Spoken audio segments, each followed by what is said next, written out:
Hi guys, James at Rampant Lion Reviews again for you today with another beer review. For this one, we are back in Sweden, as you might be able to tell from the change in background between this video and the last video, and over the next few videos we have some very nice Swedish, Danish and other random beers to have a look at for you. And we're going to kick off with one that I think will be really quite nice today. So this is another collaboration beer. On one hand it's half Swedish, on the other hand it's half kind of Danish-American if you like, and I think it will be very, very good actually. So for this review we're going to head back up towards Gothenburg, or Göteborg as you would say in Swedish, and we're having a look at another beer from Poppels Bryggeri, and this one is brewed in collaboration with Evil Twin, who originated in Denmark but are now based over in New York in America. So it's the third beer in the Swedish Fika series. This one is called the Biscotti break Kärleksmums, and it comes in at 12% ABV, an Imperial Stout with coffee, vanilla, chocolate and coconut added to it. So this one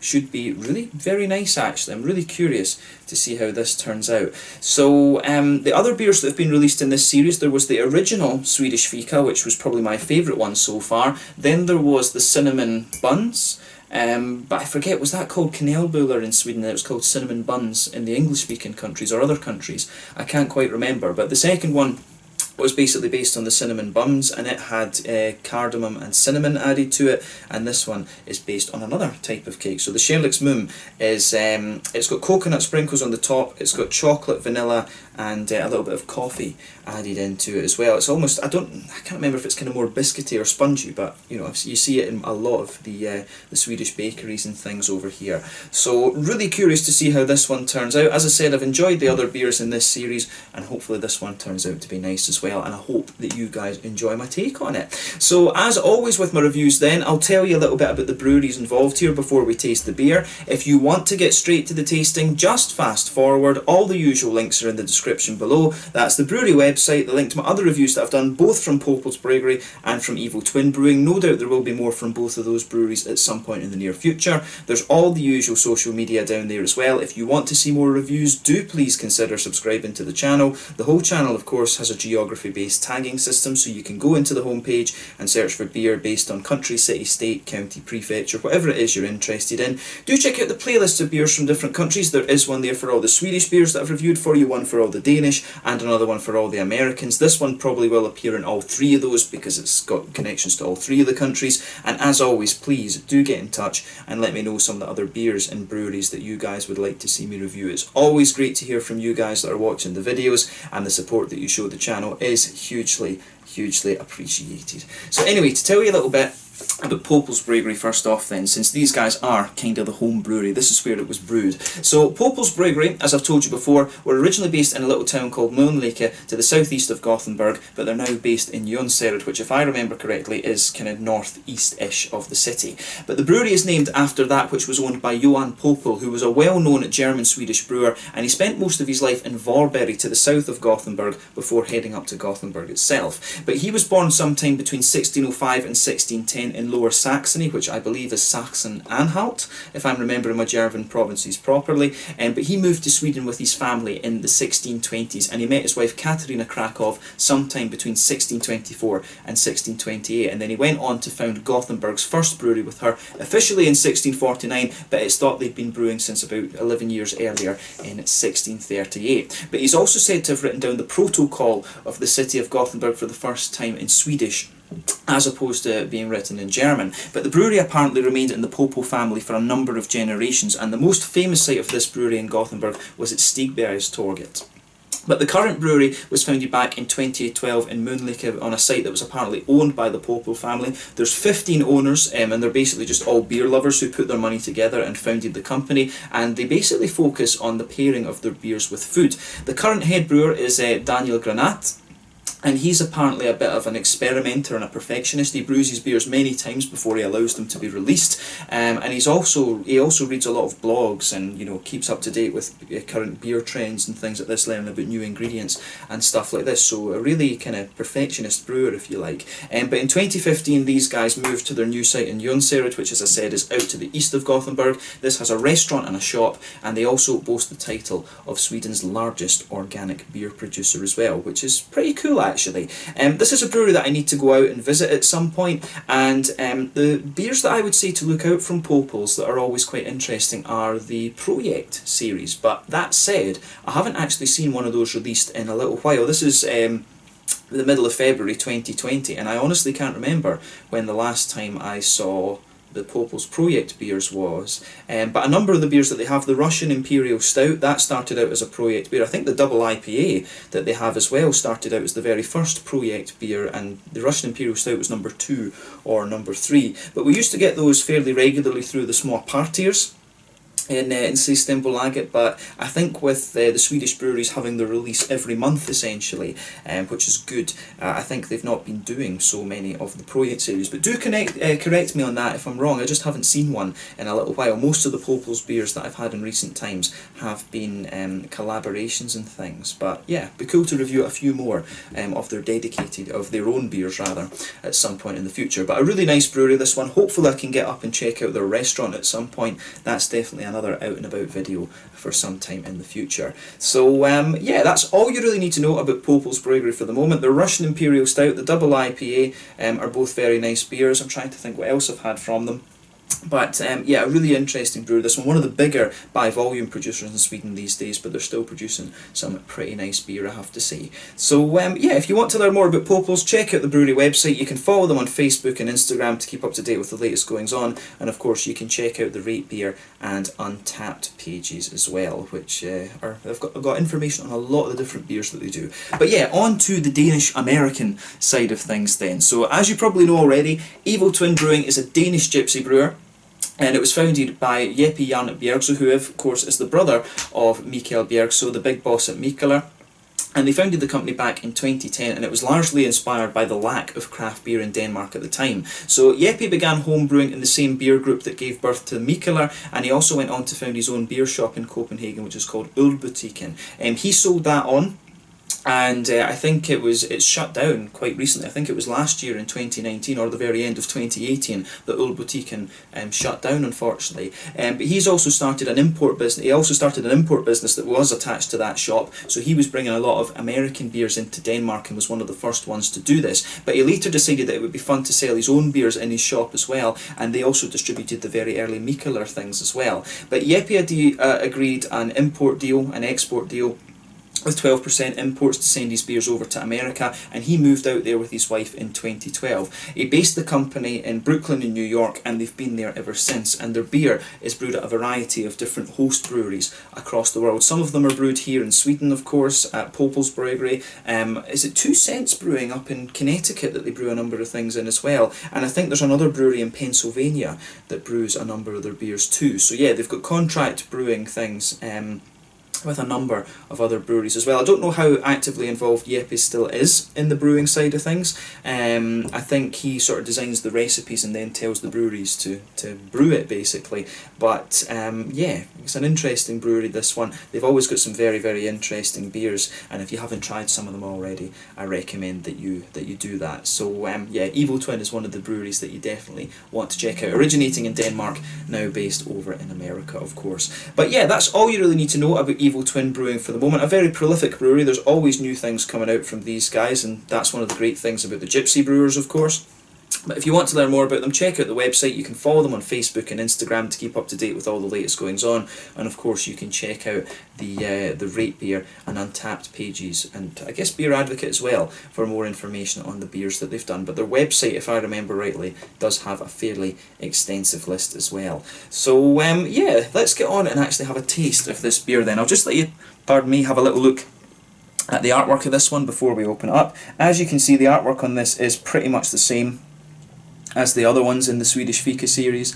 This one, the Kärleksmums, like I said, I can't remember if it's a sponge cake or more of a kind of biscuity type thing, but I think what they're basically going to do is just make a big series of these beers with the same base and then add different kind of flavours, flavour essences or adjuncts to them, basically. I'm not sure if it's flavour essences or adjuncts that they're using. in these beers. But it says on the side here, this Russian Imperial Stout is a tribute to one of the most fantastic Swedish traditions, Fika. Fika is a social phenomenon that has a fantastic history of bringing people together and is a crucial activity in Swedish social life. To Fika means that you have a cup of coffee with a biscuit, a cinnamon bun, a piece of cake or any other pastry. While having this you talk and laugh together with friends, family, colleagues, a date or someone that you were trying to get to know. It's not just a cup of coffee, it is a fika. So yeah, produced and bottled for Evil Twin Brewing by Poppels Bryggeri in Sweden. So yeah, nicely presented, this one. So as you can see, there is the Poppels Bryggeri symbol on this one. They of course are at the top of the bottle there, Evil Twin Brewing, Poppels Bryggeri once again. Oh, this one's got a little scratch on it, I didn't realise when I picked it up. But yeah, a 12% Imperial Stout, this one, with coffee, vanilla, chocolate and coconut. So without further ado, let's get this guy out and we'll get on with the tasting. I'm really curious about this beer. Nice little bit of smoke on the opening, and we'll get it out and into the glass. Look at that, that's just insane. Yeah, that is craziness. So, as you can see with this one, and as you'd expect, this one's poured a lovely dark ebony rosewood colour, which is exactly what you'd expect from an Imperial Stout. If I hold it up to the light, there's a teeny little bit of like a Coca-Cola coloured edge to this one, but very little in the way of light getting through this beer. You can see there's a solid third quarter finger of a frothy, very dark tan head, but that's fading away just to be a very thin foamy layer. And I mean, when the beer is 12% ABV, you're going to expect that a little bit. It's going to struggle to retain its head, to be honest with you. But one or two big bubbles sticking towards the side of the glass, but there is a steady stream of smaller bubbles heading up towards the bottom of that foamy layer. But overall, it looks very, very nice, and pretty much what you would expect from an Imperial Stout. So yeah, let's have a look at the aroma then and see how we get on. Oh yeah, so straight away, for me it's the coffee that comes out of this. And as I've told you in numerous videos before, coffee stouts have really been growing on me over the last kind of year or so, and that's thanks to Dugas Bryggeri, of course, another very good stout producer here in Sweden. But the coffee beans, depending on what coffee beans and things you choose to put in your beers, I wish they'd said which ones it was actually, because then you can learn a little bit about coffee beans as well. But you know, coffee beans can add such a level of complexity to you know, to a brew. It's crazy.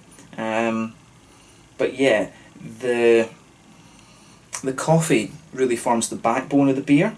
The more you smell of it and the more that your nose kind of adjusts to it, you start to get the sweeter notes out of it, the chocolate, the vanilla and things like that. And the coconut, I think, when I first took the aroma in, it was the coconut and the coffee that really jumped out at me. The chocolate and the vanilla I thought were a bit more taking a back seat, if you like. So yeah, that's an interesting point to make about this one. So the coffee that's in here, it actually comes across as being a kind of smooth roast, like the roastiness comes out very, very smoothly.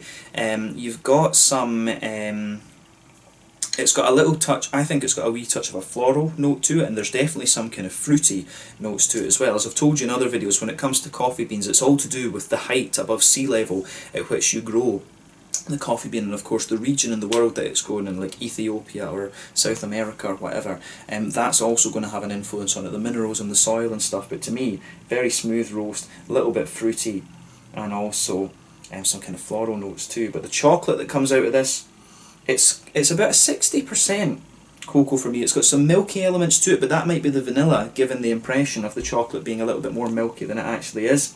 You can definitely smell some of the coconut infused notes in there as well. But yeah, we've only really focused on what it says is in there. So I mean, apart from that, this stout comes across, it smells like it has a very nice sort of woody smoothness to the base. There's not really, you can smell a little bit of a roasty black malt underneath there, but the coffee smoothness really kind of covers that up mainly. But yeah, some lovely woody notes. The coconut almost smells as if it's infused into that, which is really interesting. So I do like that about this beer, that it smells as if there's a bit more to it than coconuts, than coconuts as well. Maybe a little bit of like hazelnut or almond or something like that. It does smell as if there's a few more kind of varieties of nuts and things in there.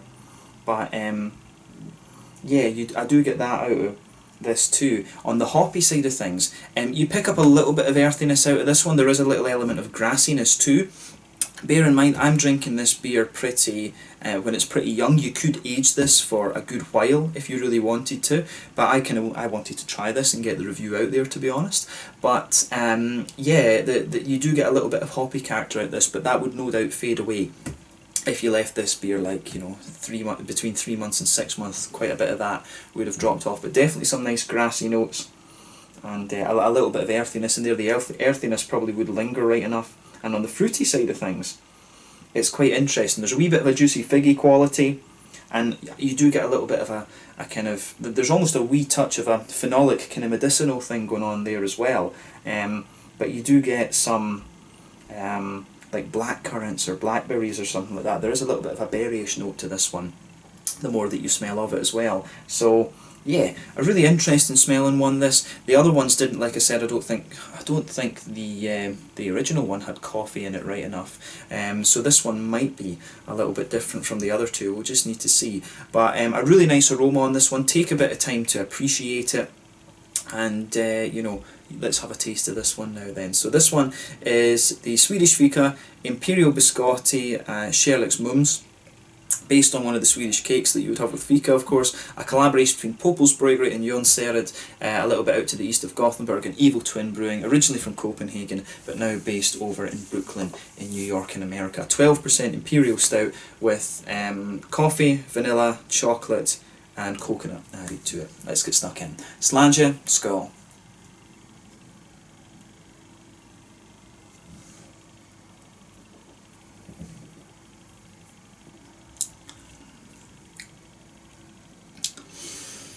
Yeah, that's really pretty damn solid, I have to say. It's taken the flavour a little bit of time to just evolve on the palate, but the first impression of this beer is that it's just a big, big, oily monster of a thing. It really is very nice.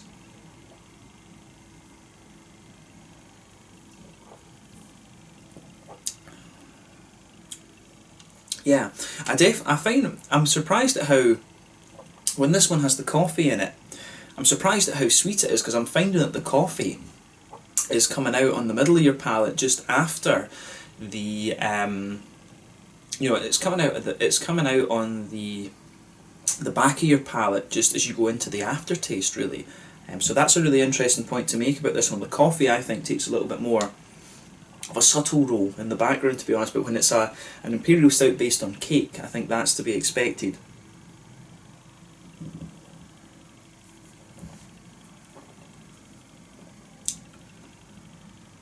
So yeah, let's try and break this one down then. So straight away with this beer, the thing you're going to notice about it is just how smooth it is in the middle of the palate. It's one of these big oily Evil Twin beasts. A lot of these, the Evil Twin big stouts, you know, they are just monsters. But underneath this beer, the first thing you're going to notice is that you start to get a little bit of a woody character. That blankets the middle of your tongue, and the flavour just evolves a little bit. You've got the nice coffee bean roastiness at the back of the palate as well, which is quite nice. That comes out, and you can feel that it almost feels as if it's sort of infused upon the wood. So you get the coffee notes at the back of the palate, and I think the coconut and the chocolate, when you move further forward from the coffeeness, it starts to become a little bit more kind of chocolatey, and the vanilla feels as if it's kind of mixed in with the chocolate, and you start to get a bit of the coconut mixing in with that as well. So to me, you've got coffee at the back, and then this mix of like chocolate, vanilla and coconut just sitting a bit further forward with that. But it's really nice how this goes together. The coffee side of things, it kind of matches what I was suspecting from the aroma. It's got a nice roasty toastiness to it, I have to say.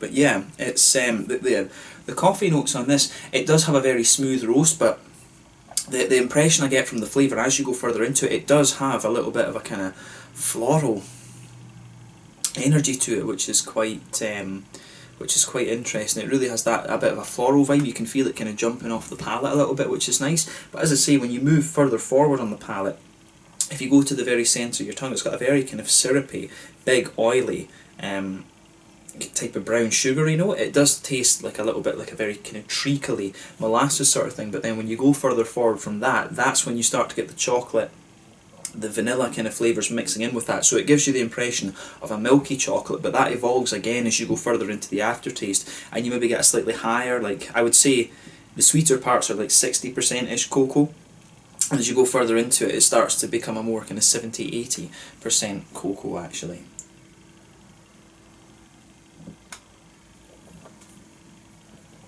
But yeah, it really, I thought this one was going to be a little bit more roasty and toasty, but it really, to me, it leans a little bit more towards the sweet end of the spectrum. It's only in the aftertaste that you start to get the more roasty, toasty, kind of Russian Imperial type elements out of this beer. But I mean, this is very, very nice. I think I prefer this one to the last one that I had, the cinnamon bun.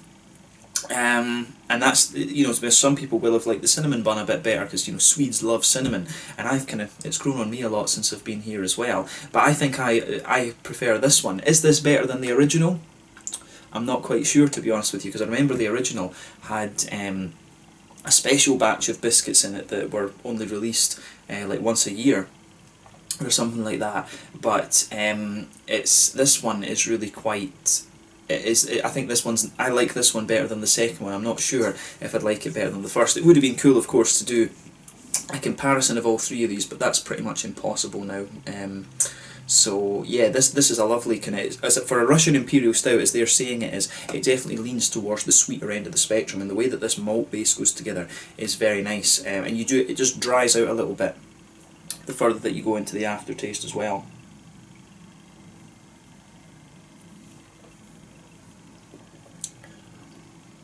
So yeah, I really like how this one goes together. In terms of the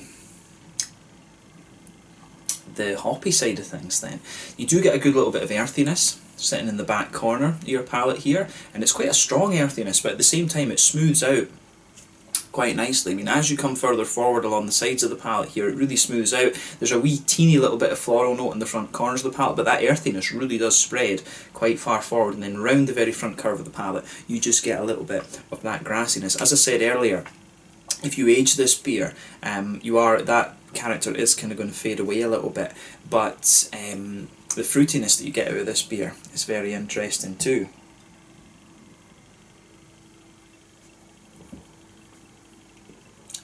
So yeah, when you take this one in, it's really got a very big kind of juicy, fruity quality to it. To me,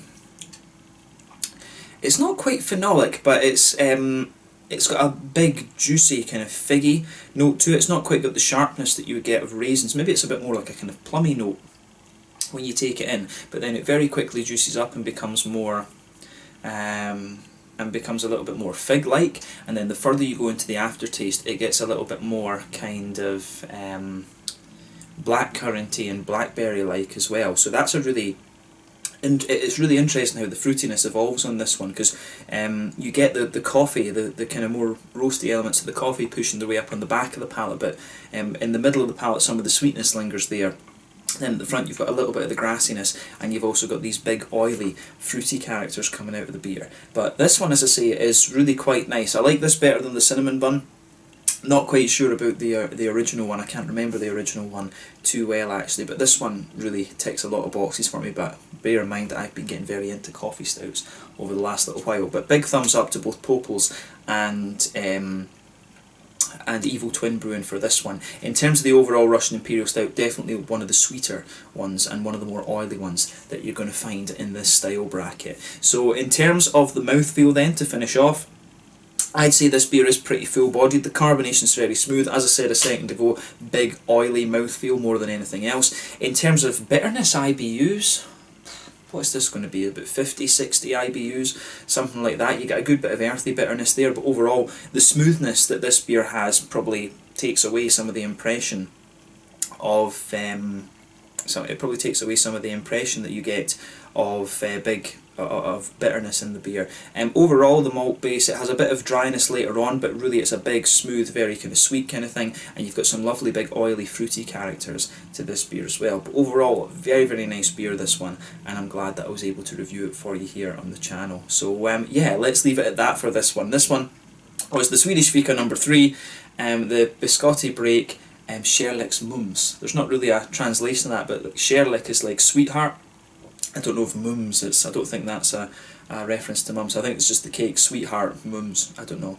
But yeah, a lovely beer, this one, and I think it's worth trying if you get the chance. If you like a big kind of sweet and smooth Russian Imperial Stout, you are going to enjoy this one. So yeah, once again, thank you for watching my beer reviews. Until the next time, please like, subscribe, share, all the usual YouTube stuff. Let me know your own thoughts on this beer in the comment section below. Let me know what your favourite beers are, both from Poppels Bryggeri and from Evil Twin. We'll no doubt return to both of those breweries at some point in the fairly near future.